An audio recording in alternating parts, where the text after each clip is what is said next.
To my incredible Army medicine team, as my time as your Surgeon General and Commanding General of U.S. Army Medical Command draws to an end, I could spend time reflecting on my time as your commander, what we've accomplished together, and how the Army medicine of today is better than when we found it.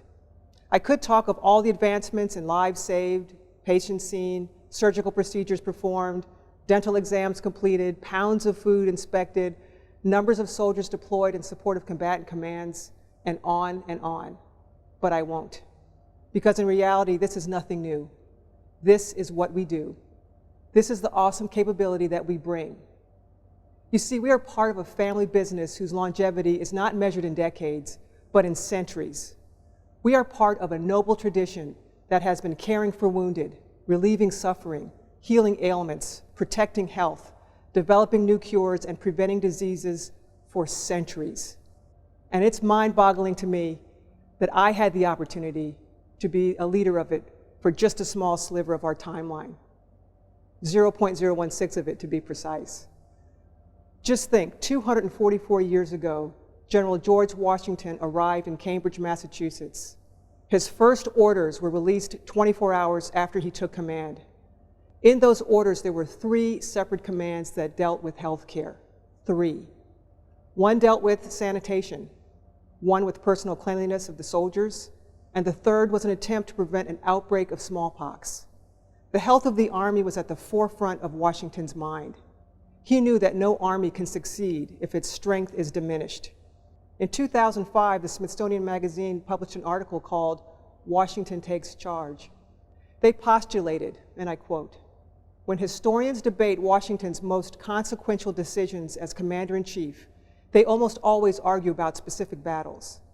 A compelling case can be made that his swift response to the smallpox epidemic and a policy of inoculation was the most important strategic decision of his military career," end quote. I would contend that his early emphasis on the health of his Army, not simply his smallpox response, was his wisest decision. Without our fighting strength, the war would certainly have been lost. Washington set a precedent.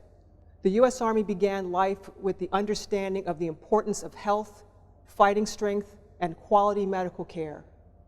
In the Civil War, this was exemplified by advancements in evacuation, emergency medicine advancements, hospital administration, medical records, sanitation, nursing, and specialty care. Walter Reed continued the tradition in his fight against yellow fever. Whether you look at the Carlisle bandage, the MASH hospitals, medevac, advanced burn care, worldwide blood distribution, or advanced first aid techniques being taught at all levels of our Army, Washington's legacy of healthcare as a vital part of our Army's effectiveness, readiness, and lethality continues today. These advancements have given us the upper hand in conflicts around the world. More importantly, they have also advanced the quality of life of our civilian population. Can you imagine life where medevac is not available to trauma patients on our roads? That capacity was made possible by Army Medicine's MAST program starting in 1974, and it changed our world.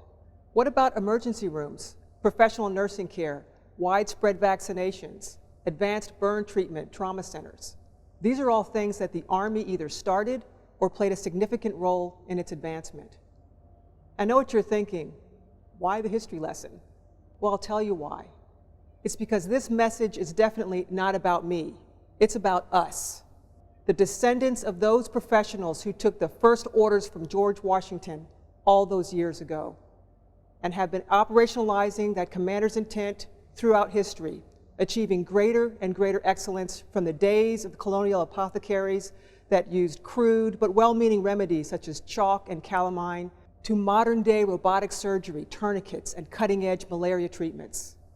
We must not forget this legacy and our proud heritage.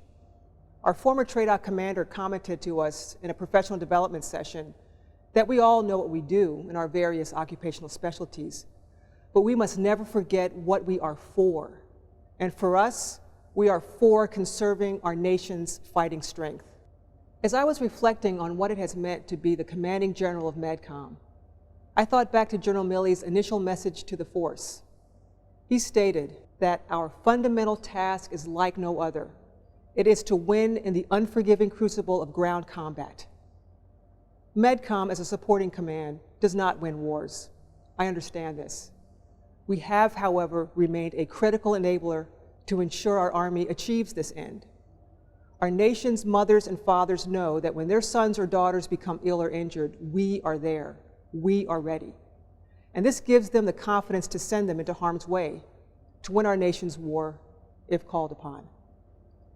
This is truly a sacred trust, and our readiness to support the warfighter will never and can never be in doubt.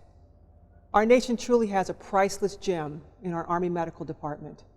The quality of care and capabilities we collectively provide in all disciplines and all occupational specialties to all entrusted to our care is unmatched and will continue to be the shining example our nation has come to rely on and expect. That has been my azimuth as the Commanding General of MedCom. But times change. Medicine changes, the Army changes, but we need not fear.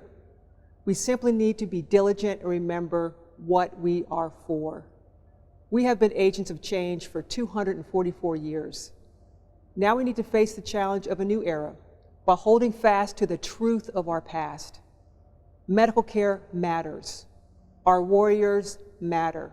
They always have and they always will. But it doesn't end there. Remember that throughout history, innovation originating with Army medicine has spilled over into society, shaping and improving the health enterprise of our entire nation. We must continue to be leaders of change as we are known for. You all are well equipped to take us to the next level of excellence, and you have a group of strong and brilliant leaders to take us there.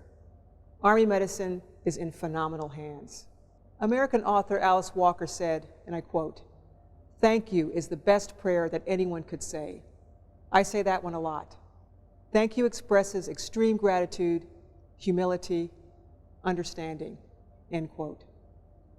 So as I depart, I want to say thank you to the men and women of Army medicine, past and present, who made my journey as a soldier so rewarding and enjoyable. Thank you. I am grateful for each and every one of you. One team, one purpose.